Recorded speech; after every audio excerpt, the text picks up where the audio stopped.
복 많이 받으십시오. 예. 올해는 호랑이잖아요. 예. 호랑이는 그래도 저 영리한 동물이잖아요. 그래 아무튼 6월 4일 날 1차 시험, 9월 3일 2차 시험. 여러분들 호랑이 같이 호시탐탐. 호랑이는 자기 먹이를 찾기 위해서 진짜 그 덩치 큰데도 진중하니 그냥 굉장히 예리하게 사물을 판단하면서 자기 걸 취하잖아요. 여러분들도 그 호랑이 그런 눈에서 공부 집중하셔가지고 꼭 합격의 영광을 있기를 바랍니다.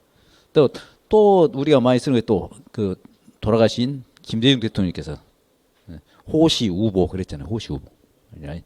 호랑이 같이 예리하게 공부 예리하게 집중하시라는 얘기잖아요. 예리하게 호시 그러니까 우보 소같이 참 묵묵히 하는 그 묵묵히 공부하시라는 얘기죠. 그러니까 그래서 호시우보 하는 마음으로 공부하시면은 틀림없다 저는 그렇게 봅니다.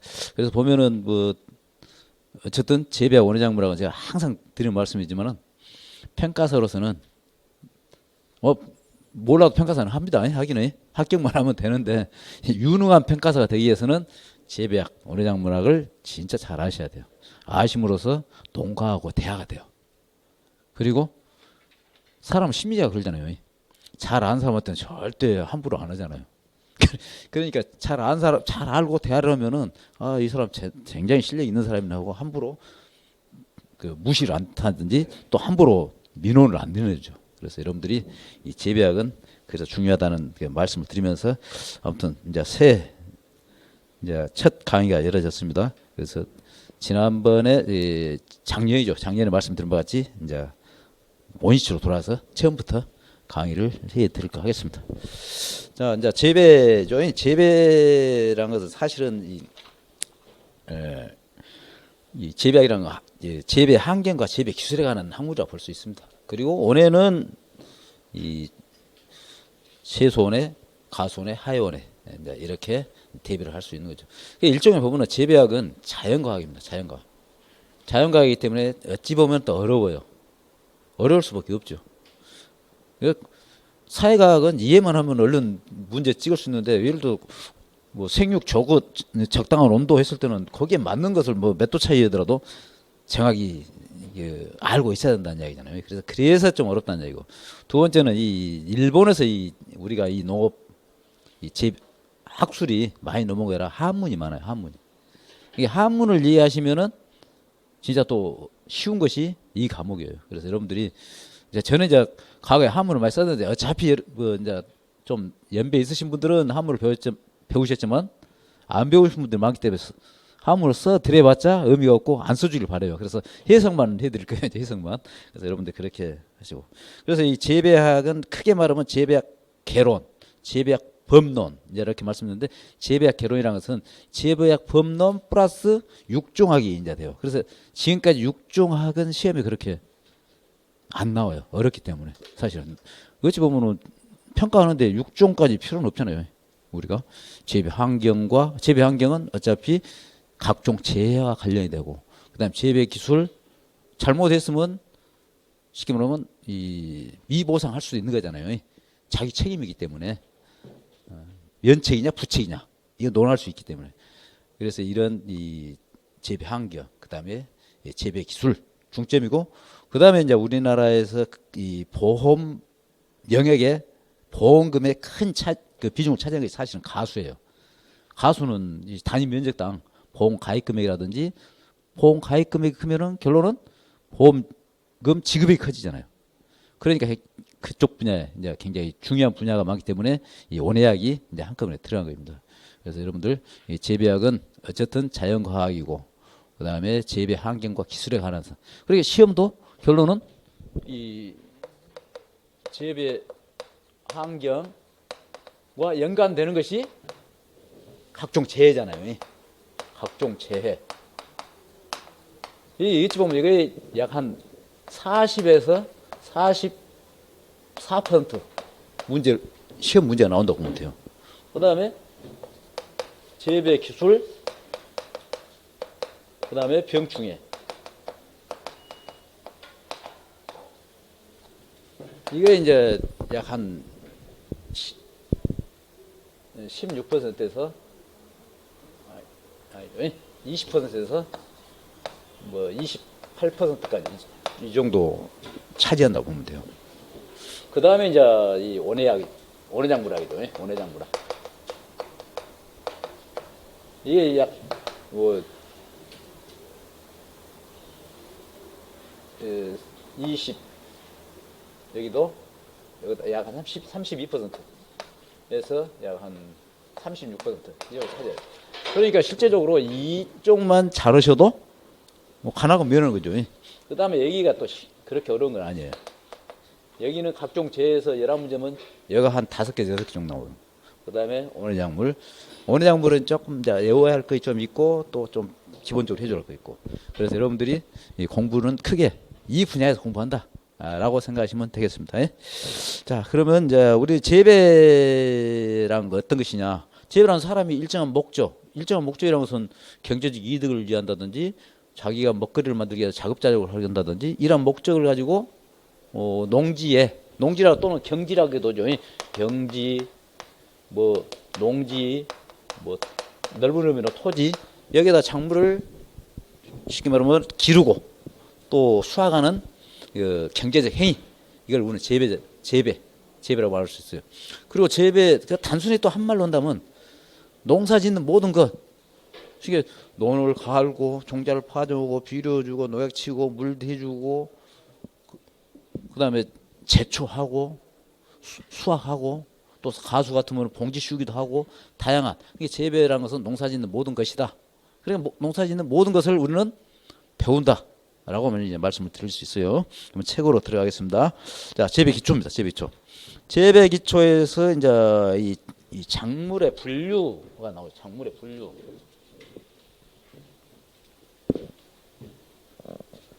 작물은 어떻게 분류가 되느냐 그 말이죠. 작물의 분류 방법이 하나예요. 첫 번째는 식물학적 분류가 있어요. 식물학적 분류. 용도에 따른 분류. 책에 있어요, 그냥. 용도에 따른 분류. 뭐 생태적 특성에 따른 분류.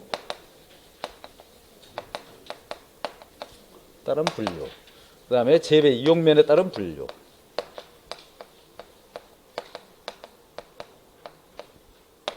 이렇게 크게 대배를 할 수가 있어요. 식물학적 분류는 우리는 과거에 생물 시간에 배웠던 걸 생각하시면 돼요. 생물. 시간 분류, 계문, 강목, 가속종하고 우리가 이제 외웠잖아요. 이제 계문, 강목. 예를 들어 별을 들은다면 식물계예요. 식물이기 때문에 식물계. 그 다음에 이제 변은 속시 식물이에요. 그래 속시 식물 문. 그 다음에 변은 하본가로서 애떡잎 식물이에요. 애떡잎 식물 강. 그 다음에 이제 벼니까 벼목. 그 다음에 벽과 벼속. 이렇게 하고 이제 아프리카종이냐 아시아종이냐 이렇게 이제 분류를 하는 거죠. 그래서 지금까지는 여기에 대해서는 시험 문제가 하나도 안 나왔는데 처음 한 문제 나왔어요. 분류에 대해서. 그리고 또 용도에 따른 분류와 생태적 따른 분류에 대해서 구분하는 거. 그래서 지금까지 7번 시험 보는 동안에 딱 2문제 나왔어요. 그래서 여기는 우리가 이해하면서 그냥 힘들게 공부하는 게 아니라 이해하면서만 공부하는 것으로 하겠습니다. 자, 용도에 의한 작물 분류. 이건 가장 일반적인 분류라고 말할 수 있어요. 일반적인 분류. 가장 많이 쓰는 분류다 그 말이죠. 재배하기에 있어서. 자, 용도에 의한 작물 분류는 크게 식용작물과 공해작물, 그 다음에 사료작물, 녹비작물, 원해작물 이렇게 5개로 대별이 돼요. 먼저 식용작물입니다. 식용작물은 주식이나 우리가 식량으로 쓰는 주식이나 보조식량으로 사용되는 작물을 말한다. 종류에는 곡류와 두류, 서류로 구분이 됩니다. 곡류는 알곡, 벼라든지 옥수수라든지 보리같이 수수, 뭐 조, 기장 이렇게 알곡을 이용하는 작물이다. 그래서 벼, 명류, 잡곡 하면은 옥수수, 조, 메밀, 기장, 피 이런 것들을 이제 우리는 곡류라고 하죠. 자, 두류란 것은 콩과에 속하는 콩두자예요. 한문으로 콩두자. 그래서 콩과에 속하는 작물이다. 콩이라든지 팥, 녹두, 안두 등 이런 것들이 있다. 그다음에 서류는 감자, 서자. 감자과에 속하는 작물이라서 감자나 고구마, 카사바, 토란 이런 것을 말합니다. 뭐 감자나 고구마, 토란은 잘 알겠지만 카사바라는 것은 열대 지방에서 구황식물로 재배되는 것은 다이어트 식품이에요. 일종의 카사바는. 그다음에 여기에서 식용작물 중에 세계 3대 식용작물은 벼, 밀, 옥수수입니다. 인류 곡물 소비의 약 한 75% 차지해요. 인류 곡물 소비에. 그래서 벼는 일반적으로 이제 이 동양 쪽에서 많이 이제 식용으로 이제 우리 쌀이잖아요. 쌀. 밀은 뭐 세계적으로 이제 이용되는 거고, 옥수수는 다양하게 뭐 식용작물로도 되고 또는 사료작물도 되고 또 화학 에너지 얻는 거 이런 걸로 쓰고 다양하게 많이 이용되는 거죠. 다음에 두 번째 공해작물은 우리가 특용작물이라 합니다. 작물을 가공하여 여러 가지 용도로, 여러 가지 용도라는 것은 예를 들어 식품공업이라든지 약이라든지 이런 여러 가지 용도로 이용하기 위한 원료작물을 우리는 공해작물 또는 특용작물을 합니다. 종류에는 섬유작물, 섬유는 우리 섬유잖아요. 글자 그대로 목화나 아마, 항마, 골풀, 모시풀, 당나무, 삼. 그 다음에 유료작물은 기름 짜는 작물, 참깨, 들깨, 유채, 땅콩, 해바라기 등. 그 다음에 전분을 만드는 거죠. 옥수수나 감자, 고구마, 가사바. 당뇨 작물은 당분을 만들기 때문에 다 앞에가 사탕이 다 붙어 있는 거예요. 사탕수수, 사탕무, 사탕야자, 사탕단풍 등. 기호작물, 사람이 기호식품으로 이용되는 거죠. 차나 담배, 커피, 카카오, 콜라 이런 것들을 기호작물로 하죠. 그 다음 방향, 향을 내는 거죠. 장미라든지 아카시아, 라벤더, 자스민, 바닐라. 염료 작물은 염색, 색깔을 내는 거잖아요. 샤프란이라든지 인도남 쪽 이꽃. 그다음에 약용, 약으로 쓰는 거죠. 인삼이나 감초, 작약, 대왕, 목덤, 박하 이런 것. 그다음에 이제 세 번째는 우리가 크게 용도에 따른 분류 중 사료작물입니다. 사료작물은 가축을 사육하는 데 필요한 작물입니다. 그래서 이 하본가냐 콩가냐 두가냐 여러분들 이거 상식으로 좀 알으셔야 되기 때문에 이것은 이제 말씀드리겠습니다. 하본가는 벼과라고 하기도 해요. 벼과. 벼같이 애떡잎 식물이죠. 주로 이런 것들은. 그래서 옥수수나 기리, 티머시, 오처드, 그레스. 그러니까 사료작물로 쓰는 하본가라는 얘기죠. 여기서는. 그다음에 콩과는 엘펄퍼 또는 알팔파. 그다음에 화이트 크로바, 레드 크로바. 이런 것들은 콩가의 사료작물이라는 얘기죠. 그다음에 기타과는 순무나 돼지감자. 돼지감자는 우리가 말하는 이제 똥딴지 이걸 돼지감자라고 해요. 대감이라고도 했죠. 이제 옛날에 초원에서는. 그다음에 이용 목적에 따른 사료작물 분리인데 이것은 크게 그냥 깊이 이야기를 안 해드릴게요. 이것은 그냥 사일리지 작물로 쓰는구나. 사일리지 작물이라는 것은 쉽게 말하면 젖산을 이용해서 발효시켜서 쓰는 거예요. 왜? 우리는 사계절이 뚜렷하기 때문에 가을이 되면은 쉽게 말하면 풀이 없잖아요. 없기 때문에 말려서 이렇게 과거에는 이 사일리지 통이 이렇게 있었어요. 그래가지고 이렇게 문이 있어가지고 이런 이제 카트를 해가지고 지금 건축 같은 카트를 해가지고 소금 같은 걸 넣어가지고 발효를 시킨 거예요. 부패 안 되게끔 하면서. 그래서 겨우내 이런 걸 이제 가축에 먹이는 거죠. 근데 주로 어떤 때 이용했냐? 쉽게 말하면 초창기에 우리나라는 우리나라는 젖소가 없었잖아요. 수입해 왔잖아요. 이제 우유를 생산하기 위해서. 그래서 이 젖소를 키운 목장에서 많이 이런 걸 했죠. 그리고 이제 이것도 이제 비닐이 이제 나오다 보니까 이렇게 땅을 이렇게 길게 굴차 그래요. 그래 비닐을 깔고 거기다가 이렇게 이 건초나 이런 걸 넣어서 똑같이 사일리지 만들듯이 딱 덮어놓으면은 발효가 되는 거예요. 근데 지금은 그것도 안 해줘. 지금은 여러분들 이제 논에 가시면 하얗게 또 파랗게 또 분홍색이 뜨건 논에 가면은 볏짚이라든지 또 봄에도 이제 그렇게 보리 같은 것, 그 다음에 이 목초 이런 것을 이 곰포로 이용해서 공룡과 같이 만드는 거. 이제 그걸 갖다가 다 이제 이용하는 거죠. 지금은 이렇게 그 사일리지 작물 일부러 이제 하든 않는 거죠. 근데 청해작물은 글자 그대로 푸른 상태 풀을 베어서 벨 예자예요. 그래서 풀을 푸른 상태 풀을 베어서 먹이는 거. 그 다음에 건초작물은 어느 정도 풀을 이제 여유가 있을 때는 그대로 되면 안 되잖아. 말려서 보관해서 이제 지금 우리나라는 건초는 지금 많이 일부 하는 데도 있지만은 이 외국의 큰 나라 호주 같은 데로 수입해서 씁니다. 건초 같은 거는. 근데 방목작물은 글자 그대로 가축을 초지에 풀어 놓아서 거기에서 이 풀을 먹고 뜯도록 이용하는 거죠. 이런 것들은 대신 재생력이 강해야 되잖아요. 재생력이. 그래서 그다음 녹비작물은 비료작물을 말하는 거죠. 식물의 줄기와 잎 등을 토양의 거름으로 사용하기 위해서 가꾸는 작물이다. 이것도 화분과 작물이잖아요. 호밀, 높이보리, 풋배기리, 수수. 콩과 작물은 헤어리비치, 자운형, 엘펄퍼, 크로바 종류. 녹비 작물도 되고 사료 작물도 돼요. 헤어리비치도 마찬가지죠. 그다음에 경관 겸용 작물. 쉽게 말하면 볼거리를 제공하면서 비료 작물도 되는 거죠. 경관. 그래서 파셀리아, 뭐 항아초, 유채 같은 거 이제 우리가 봄에 보잖아요. 경관으로 보는 거죠. 그다음에 메밀도 그러고 해바라기, 코스모스, 자운형도 마찬가지예요. 자운형도 이 콩가 작물이라고도 하지만은 경관 겸용도 돼요. 자운형은 우리가 보면은 봄에 그 보라색 논에 요즘은 지금 안 치워 지금 해야 돼요 사실은. 녹비 작물로 돼서 땅에 들어가는데 자운형 같은 경우는 쉽게 말하면 우리가 나물로도 이용하고 또 봄에 꽃이 피기 때문에 미론 쉽게 말하면 벌에 꽃가루를 제공하기도 하고 그다음 녹비 작물로도 하고 이런 거죠. 그다음에 어느 작물은 이제 다음에 이제 재배하기 끝나면은 뭐 채소, 과수, 하원에 또 요즘은 이제 뭐 시설원에 하기도 합니다. 근데 시설원은 원예 작물은 아니잖아요. 어쨌든 연결이 돼요.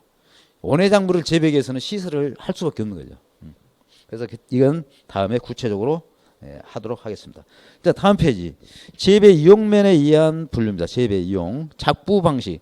작부란 것은 그 작물을 기르는 하나의 방법인데 일정한 포장에 몇 종류 작물을 순차적으로 재배하는 작물 종류의 하나 선택과 배열. 예를 들어서 벼를 심고 양파를 심는다든지 벼를 심고 보리를 심는다든지 아니 벼를 심기 전에 하지 감자를 수확해서 봄 감자를 심는다든지 이렇게 해서 하나 정하는 것을 우리는 작부라고 하죠. 자, 작부 방식에 따른 분류 대파 작물 대신 파종한다는 얘기잖아요. 대신 그 작물을 재배할 시기 어떤 재해라든지 어떤 안 좋은 환경에 의해서 재배하지 못할 때는 대신 다른 그 경지를 놀릴 수는 없잖아요. 그래서 대신 파종하는 걸 말이죠. 재해란 것은 비가 안 온다든 일반적으로 우리나라는 이때 일반적으로 작물은 춘파나 추파를 맞이하는데 이 춘파를 기준으로 한다면은 이 비가 안 왔을 때 특히 이제 이양을 해야 한다. 그럼 천수답에 비 안 오면 벼 못 심잖아요.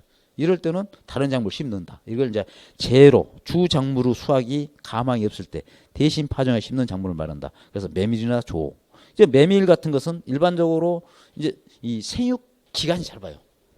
그러니까 쉽게 말하면 늦게 어떤 작물이 자라다 어떤 재해로 해서 뭐 휩쓸려 갔다든지 다 죽어버렸다냐면은 메밀을 심는 이유는 메밀이 생육 기간이 68일, 73일밖에 안 돼요. 그러니까 이 설이 내리기 이전까지는 작물을 재배할 수 있는 거예요. 메밀이죠. 그래서 메밀이 대파 작물로 가능하다는 얘기예요. 그 다음에 조 같은 것도 일반적으로 이것은 이 내건서 쉽게 말하면 가뭄에 잘 견디는 작물이에요. 그래서 이런 특히 비가 안 왔을 때 이런 작물을 심는 거죠. 그 다음에 중경작물. 중경이란 것은 작물 사이의 토양을 가볍게 긁어주는 거예요. 쪼아서 주고 줄겨주는 거예요. 중경이라고 해요.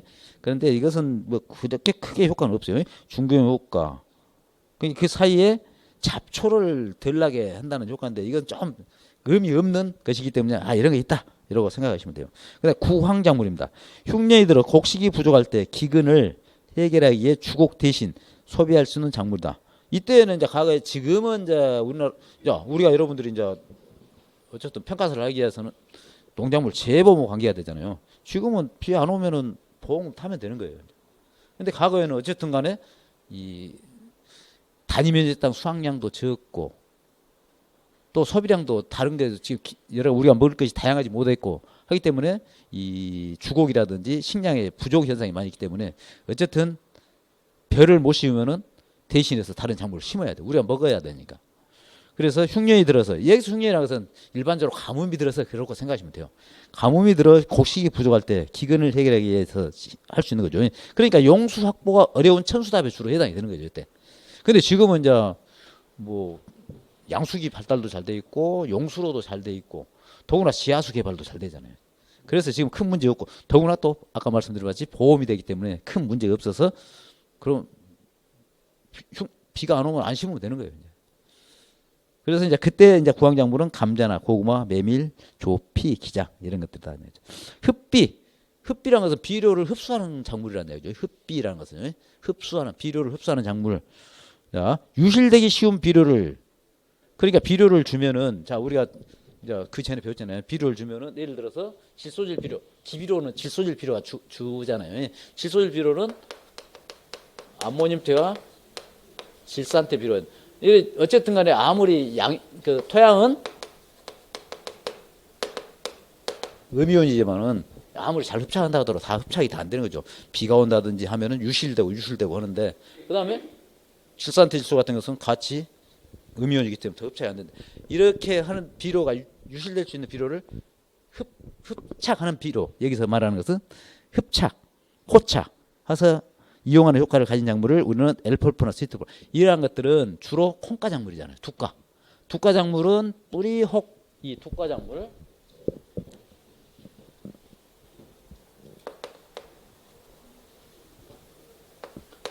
두가, 이게 콩가죠. 콩가 작물은 일반적으로 이 뿌리옥 박테리아가 있어요. 뿌리옥 박테리아.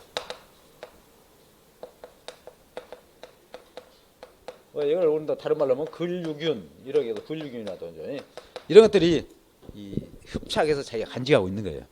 그래서 이런 콩가 작물을 재배하면은 지력이 증진이 되는 거예요. 이거는 흡비는 이 그 유실되기 쉬운 것을 잘 포착해서 흡수하는 작물이라고 했죠. 여기서 그 흡비 작물을 첫 번째 두가라는 얘기죠. 두 번째, 토양에 집적된, 토양에 쌓인 과잉, 남아돌아간 양분을 제거할 목적으로 사용하는 흡비력이 강한 작물. 그래서 특히 일반 농지, 노지, 이슬이 맞고 비가 오고 한 데는 이건 집적되고 쌓일 이유가 별로 없어요. 이제 혹시 이제 그 돈분, 돼지 분뇨잖아요. 이제 채취 못하니까 막 주는 데 있어요. 그러면 그걸 많이 뿌리면 좀 땅이 오히려 골아볼 수도 있고, 이제 나쁘게 많으면 있는데, 이런 것들 있지만은 일반적으로 일반 농지에서는 이렇게 비료 성분이 과잉해서 집적된 건 없죠. 대부분이 시설에서 되는 거예요.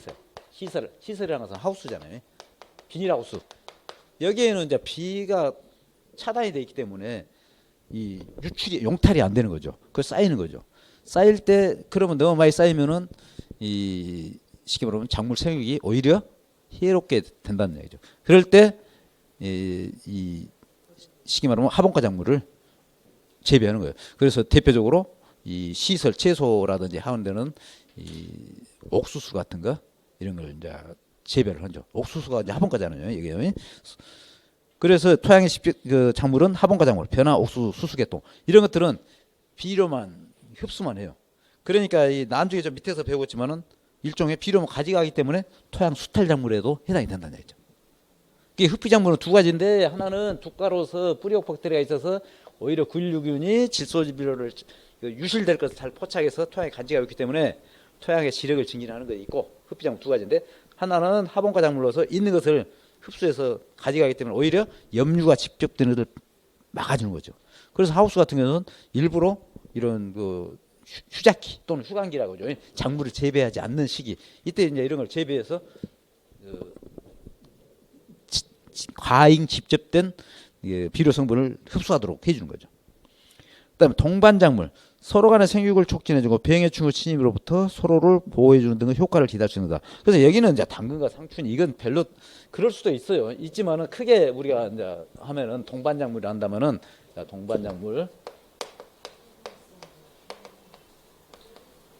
동반작물이라면 서로 상호 보완적인 관계가 돼야 되잖아요. 그래서 호강, 햇빛을 좋아하는 것과 형광성 작물이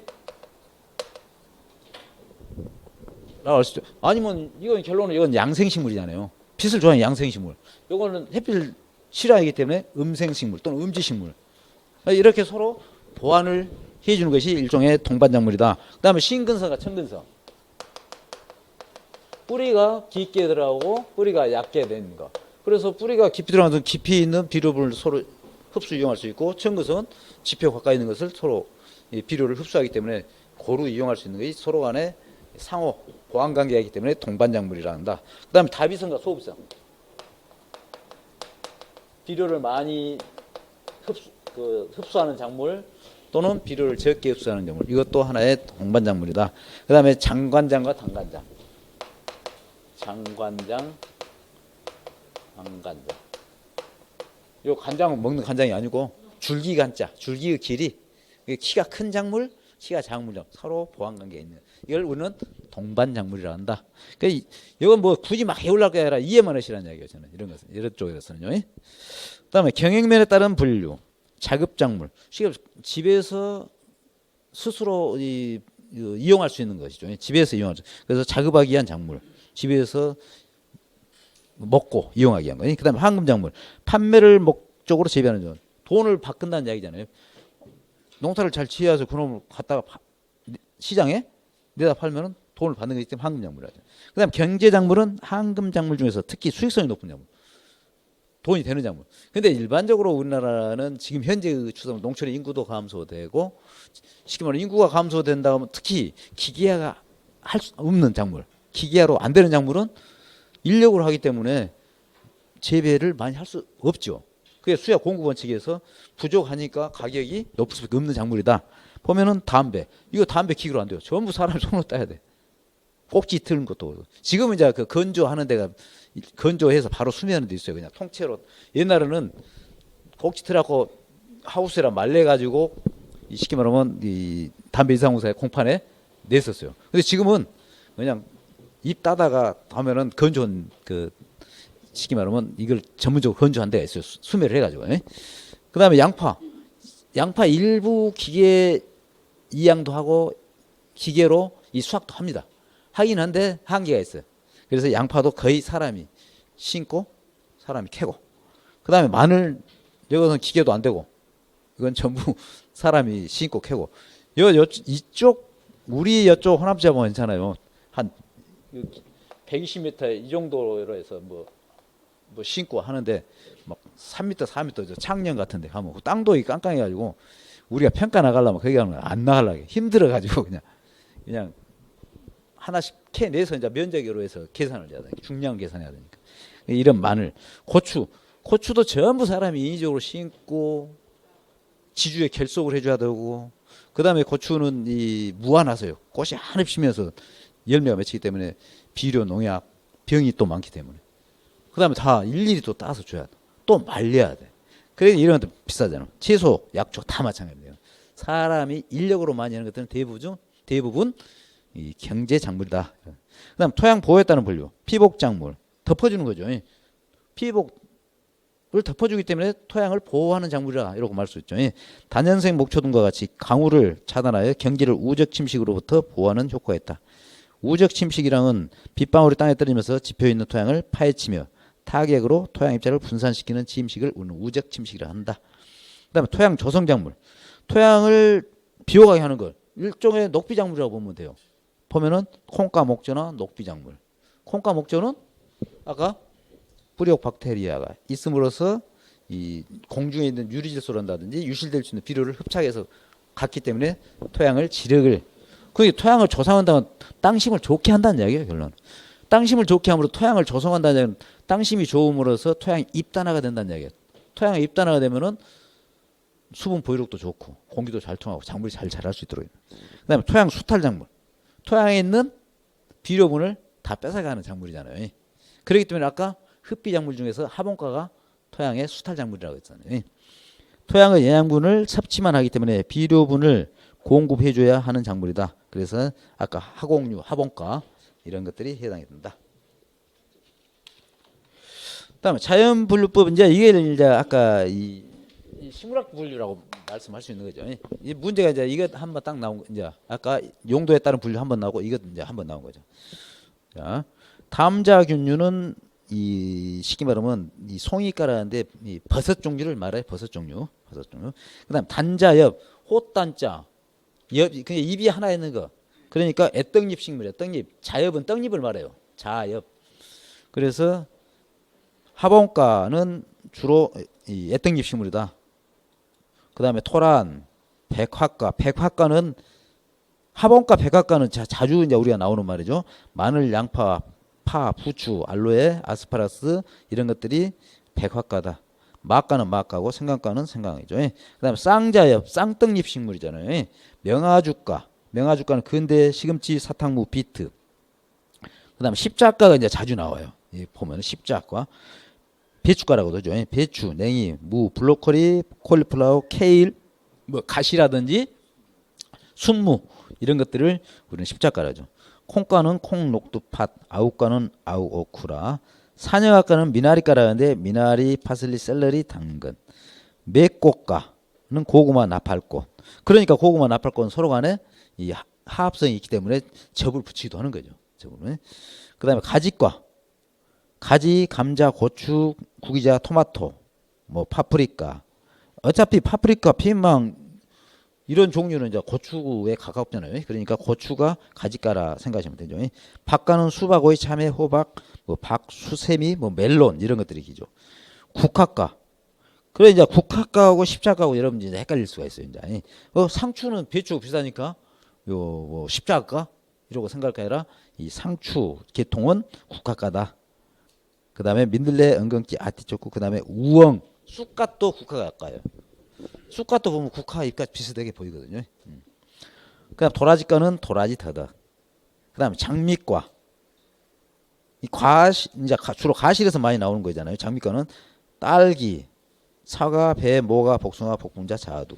진달래과는 블루베리, 올개수, 산행도. 그래서 여러분들이 좀 더 눈여겨볼 건 여기서는 십자과, 그 다음에 과지과, 박과, 국화과, 뭐 장미과. 이걸 좀 더 여러분들이 좀 더 이 정도는 여러분들이 최소한도로 내어두시는 것이 효과적이에요. 자, 기출법입니다. 식물 분류학적으로 같은 과에 속하지 않는 것은 배, 블루베리, 복숭아, 복분자. 아까 배라든지 복숭아라든지 복분자는 장미과에 속하잖아요. 블루베리는 진달래과다. 그 답은 2번. 그 좀 어렵게 이것은 지금까지는 우리가 칠회생들이 안 배우고 이거 시험을 봤던 거예요.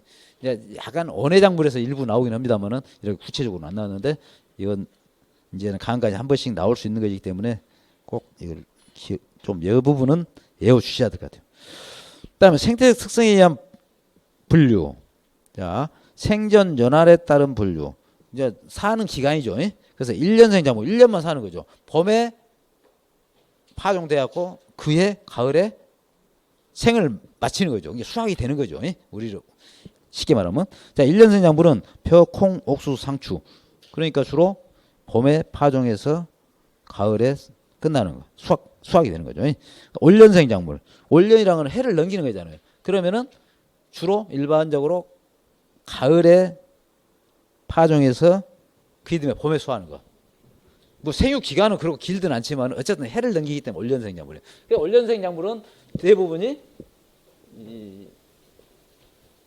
올년생은 일부를 제하고는 대부분이 월동을 한다고 보면 되죠. 월동을 하기 때문에 또 이걸 또 2년생이라고도 해요. 또 해를 2년 살기 때문에. 자, 그래서 올년생 작물은 가을밀, 가을보리, 금오초는 이제 봄에 꽃이 피는 거거든요. 뭐 유채도 뭐 올년생이죠. 뭐 유채도. 그다음에 2년생 작물을 주로 월동형이죠. 당근은 사실은 이제 봄에 파종해 봄 당근도 있고 뭐 여름 당근도 다양한데 뭐 생태학적으로 지금 분리를 하는 거죠. 그 당근 2년생 작물, 마늘을 가을에 심어 그 다음에 봄에 사탕무, 무도 자, 여러분들이 이제 무, 배추를 우리는 원회적으로 이해할 때는 1년생이에요. 원회적으로는. 그러나 여기서 생태적으로 말한 거잖아요. 생태적이라는 것은 심어가지고 꽃이 피고 열매를 맺기까지를 말한 거예요. 여기서. 그 우리는 원회적으로 말한 것은 자, 우리가 가장 품질이 좋은 작물을 사람이 이용하는 걸 뜻하는 거죠. 그래서 자, 꽃이 피고 열매가 맺히면은 알곡 식물이 아닌 이상 일반적인 엽병체류, 잎줄기를 이용한 것은 꽃이나 열매가 피면은 품질이 떨어지잖아요. 그걸 양분이 다 가기 때문에.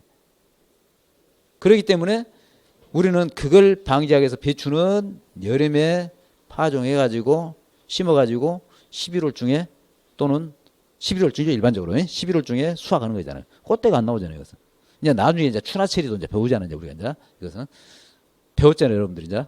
그러니까 무 배추는 이 생태 특성에 따른 분류로 해서 이제 꽃이 피고 열매 맺고 종족 번식할 수 있는 사항 이걸 이제 말하는 거죠. 그러니까 단연생 식물은 영영생 작물이라죠. 딸기, 아스파라거스, 목초나 호프, 뭐 이런 국화 이런 것들은 다년생 작물. 그냥 온도 반응에 따른 저온성 작물. 저온성 작물은 우리가 다른 말로 하면 저온성 작물 이게 반복되기 때문에 저온성 작물. 일반적으로 혼행성 작물 그래도 돼요. 혼행성 작물. 이것들은 일반적으로 월동을 많이 하죠. 월동. 그다음에 고온성 작물은 호원성 작물 이렇게 말할 수 있어요. 온도를 높은 온도를 좋아하는 것을 먼저. 자, 저온성 작물은 보리, 상추, 시금치, 배추, 뭐 이 감자도 저온성 작물이에요. 이제 시기는 이제 봄 감자는 3월달에 파종하고 이제 가을 감자는 뭐 보통 7월 하순 8월달에 이제 파종을 하잖아요. 그래서 이 저온성 작물 그리고 특히 감자 같은 것은 이 온도가 높으면 바이러스로 약하기 때문에 이 강원도 같은데 높은 고냉지에서 재배를 하는 거예요. 그래서 보리나 상추, 시금치, 배추 이런 것들은 저온성 작물이다. 그다음 고온성 작물은 일반적으로 고온성 작물은 호온성 작물이니까 그럼 여름을 지나야 되잖아요. 그러면 주로 이런 것은 언제 봄에 파종을 하잖아요. 요거는 일반적으로 월동 오니까 축파고. 그래서 벼도 보면은 여름 작물이잖아요. 우리가 콩도 여름 작물, 토마토도 여름 작물, 오이도 여름 작물, 고추도 뭐 수박, 옥수수, 수수 다 이런 것들은 이 고온성 작물이다. 그다음에 생육행에 따르면 주형 작물 하나하나 구루가 포기를 형성하는 거.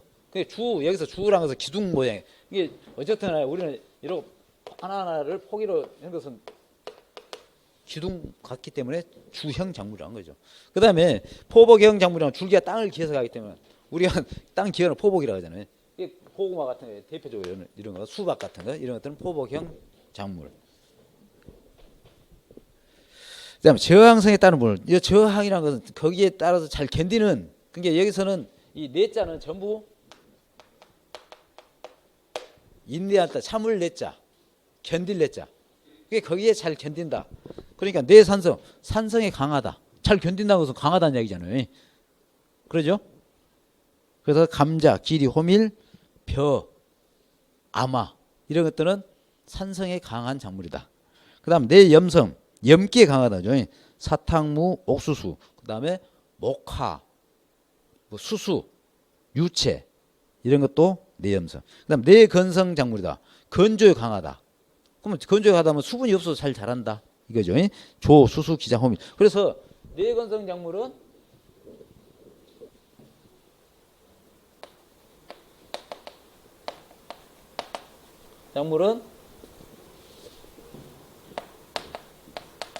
일반적으로 요수량이 작다, 낮다. 요수량이 나서는 건물 1g을 생산하는데 필요한 수분의 양이잖아요. 그러니까 이 내건성 작물은 물이 적어도 잘 자라는 작물. 그래서 이제 이런 것들은 이제 이 시기물 한발에 강하고 가뭄에 강하고 구황 작물로도 재배되고 수수 같은 이런 것 난죠. 그다음 내습성, 습기에 강한 작물. 그러면 주로 물에 잘 자라는 걸 생각하면 돼요. 벼라든지 연이라든지 미나리, 뭐 택사 이런 것들을 생각하시면 돼요. 그다음에 내풍성, 바람에 잘 견뎌요. 바람에 잘 견디는 것은 일반적으로 내풍성은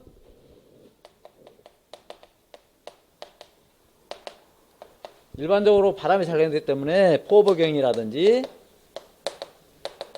키가 적은 단간형이라든지 그 다음에 어떤 줄기가 단단한 쓰러짐에 강한 내도복성이라든지 이런 것을 특징을 가지고 있다고 봐야 되죠. 그래서 고구마라든지 목초 이런 거죠. 내한성. 여기서 내한성 우리가 한자는 여기서 그러니까 품종에 따라 잘 생각해야 되는데 여기 이 뭐 수수나 뭐 이런 것은 내한 하면은 사실은 가물한이에요. 근데 여기서 말하는 것은 호밀, 밀, 보리는 이 찰한이에요. 찰한. 가물한자 이거예요. 그래서 여기서 이 내한성이 강한 것은 일반적으로 호밀, 밀, 보리는 가을에 파종하니까 겨울을 넘기잖아요. 그래서 올동형이라고 합니다. 올동형.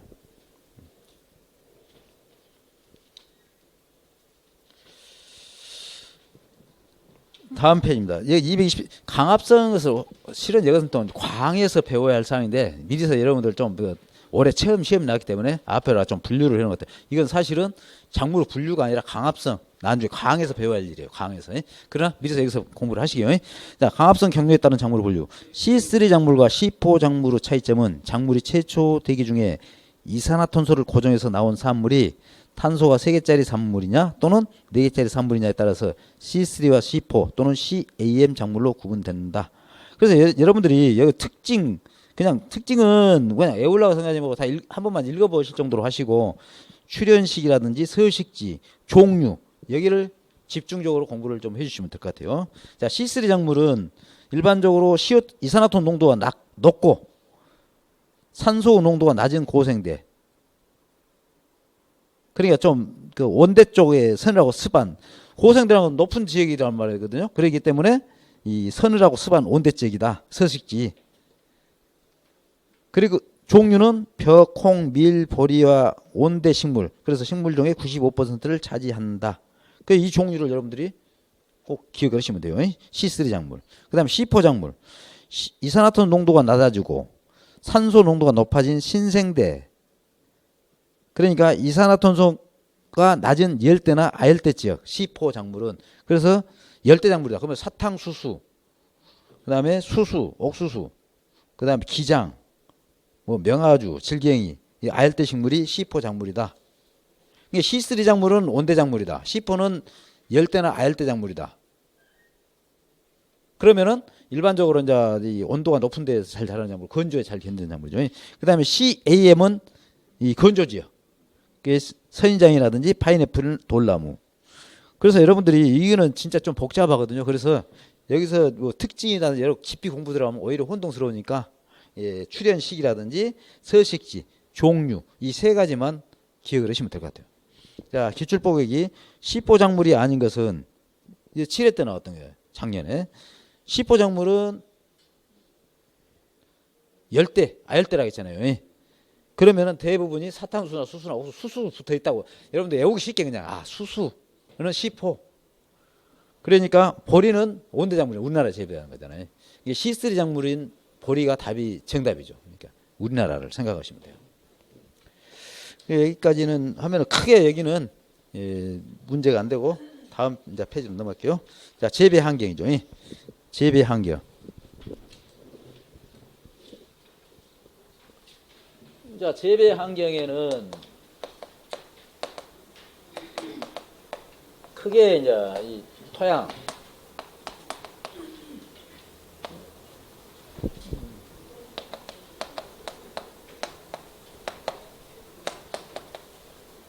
뭐 바람, 뭐 대기, 여기는 토양 요소죠. 토양 요소. 여기는 기상이죠. 기상. 우리 이제 기후 관계가 되는 거죠. 그래서 이 재배 환경은 우리 손해평가에서는 가장 기본이 되는 중요한, 예, 하나의 분야라고 보시면 돼요. 왜? 이 농작물 재배보험은 일반적으로 일부 벼나, 그 다음에 고구마라든지, 그 다음에 가수에서도 유일하게 복숭아를 제외하고는 병충해와 관련된 게 아니라 대부분이 기상하고 관계된 것만 이 보험에 가입이 가능하도록 돼 있어요. 그래서 이 재배 환경은 어쨌든 그 환경 자체가 기상하고 관계된다. 기상이 나쁘면 재해오고, 기상이 좋으면 작물이 잘 되고 하는 거잖아요. 그래서 재배 환경. 자, 토양 요소, 기상 요소다. 자, 재배 환경에서 이제 토양이죠. 첫 번째가 토양. 토양은 일반적으로 토양의 역할과 기능이 있다겠죠. 토양의 역할과 기능.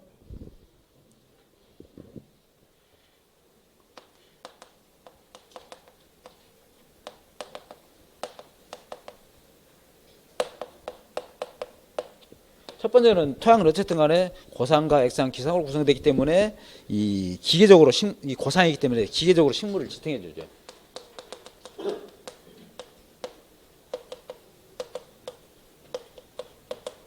만약에 고산이 없으면 지탱이 안 되잖아요. 물에 떠 있으면 공기 중에 있더라도 이 고체가 없으면은 식물이 기계적으로 지지가 안 되는 거죠. 식물을. 그다음 수분과 양분. 수분, 양분을 저장했다가 공급해주는 기능을 하잖아요. 수분과 양분 저장을 했다가 공급해 준다. 그 다음에 미생물의 생육 공간.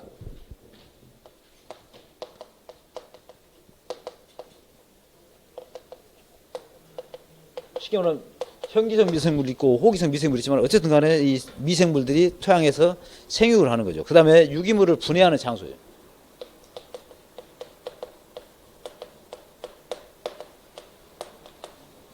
어쨌든 식물이건 동물이건 태어나면 다시 땅으로 돌아가잖아요. 이거 거의 분해가 되니까 또 정리가 되는 거죠. 그래서 이 토양이 작물이 생육하고 작물이 생육하면 그건 또 동물이 먹고 동물이 또 뭐 배설을 하거나 아니면 돌아가면 또 식물체에 하나의 영양 공급이 되는 하나의 기능을 한다는 얘기죠. 자, 토양은 크게 세 가지로 구성이 되기 때문에 토양의 삼상이라 한다. 토양은 고상과 액상.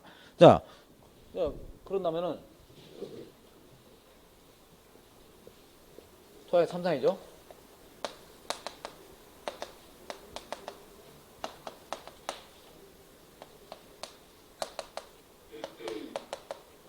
고상은 이 무기물이라는 건 강물질을 말하는 거예요. 강물질. 그다음 유기물은 부식. 우리가 테이블을 준다든지 그래서 50%를 차지하는데 이게 50% 차지하는데 무기물이 45%, 유기물이 그것까지 여러분들 있다라고 50% 차지한다라고 생각하고 50% 차지하는 거죠. 그래서 이것은 결론은 있기 때문에 식물체를 기계적으로 지탱해 주는 거잖아요. 고상의 역할이잖아요. 액상은 이 액상과 기상은 평균적으로 25% 이렇게 차지하는데 이 액상은 양분과 수분을 흡수하는데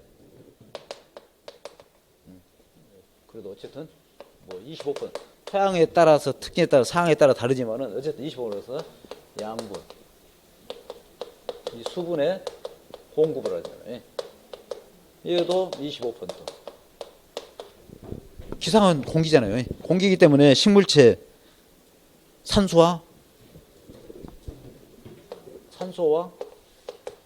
이산화탄소를 공급해주는 역할을 하는 거죠. 작물이 이용할 수 있도록 공급해주는 역할을 흡수하는 거죠. 그래서 작물 생육에 알맞은 토양은 삼상의 분포는 고상이 약 50%, 액상 및 기상이 각각 25% 정도이다. 기상과 액상의 비율은 기상의 조건. 비가 많이 오면 액상이 많아지고 고상은 변동이 없는 거죠. 고상은 변동이 없는 거고 비가 많이 오면은 액상이 많고 비가 안 오고 가물면 기상이 많고 이런 변동. 그다음 토층에 따라도 다르죠. 토층. 토양이 작토. 쉽게 말하면 위에 있는 쪽은 입단이 발달되기 때문에 오히려 이 기상이 더 많고 액상이 적을 수도 있고 상에 따라 다 다른다는 거죠. 그다음에 점토. 땅이 질고 그런 것들은 이 고상과 액상이 많을 수 있고 대신 공급이 적잖아요. 점토는 입단이 형성이 안 되기 때문에 그럼으로써 이 기상이 적고 상에 따라 다 다르다. 그러니까 이 정도로만 여러분들이 생각하시고 이건 깊이 이해만 하시면 돼요. 이런 것은. 그다음에 토양에 이제 그러니까 결론은 그러죠. 토양에 액상이 많으면 어찌겠어요? 액상이 많으면 공기가 부족이기 때문에 통기가 불량하는 거죠. 통기가 불량하고. 그럼 통기가 불량하면 뿌리 호흡이 안 되니까 뿌리 발육이 불량하고. 뿌리 발육이 불량하면은 양분과 수분 흡수가 안 되기 때문에 생물 생육이 저하되고. 그다음에 기상이 너무 많다. 수분이 적고 기상이 많다면은 수분이 부족하기 때문에 시드름 현상이 나오는 거죠. 그다음에 토양의 입경 구분. 이건 미농무성법은 여러분 생각 안 하셔도 된다 했어요. 국제 토양 학계법만 생각하시면 돼요. 자, 자갈이 가장 크죠. 그래서 2mm 이상 되는 것을 자갈이라고 하죠. 그다음에 이 조사 이 조자는 거칠 조자예요. 거칠 조자. 안 쓴다고 해도 쓰네. 거칠다. 모래가 좀 거칠다. 모래 중에 좀 굵은 모래다 이거죠. 거친 모래. 그래서 2.0에서 0.2mm. 그다음 세사는 가늘세자예요. 가늘사. 모래가 가는 모래. 그렇기 때문에 0.2에서 0.02. 그다음에 미사. 현미경할 때 미자거든. 작을 미자. 그래서 0.02에서 0.02mm. 그다음에 점토. 점토는 서로 간에 딱 붙어 있기 때문에 붙을 점자예요. 그래서 0.002mm 이하. 그러니까 미사보다는 점토가 가장 입경이 작다는 걸 아셔야 돼요. 그래서 우리가 입경이 크기가 입경이 커질수록 이기강이 커질 때 하면 자갈이 많을수록 그 말이죠. 이럴 때는 투수력이 커지고 그러잖아요. 그 다음에 통기성도 커져요. 대신 보수성은 떨어지는 거예요. 자, 다시 이제 설명해 드릴게요.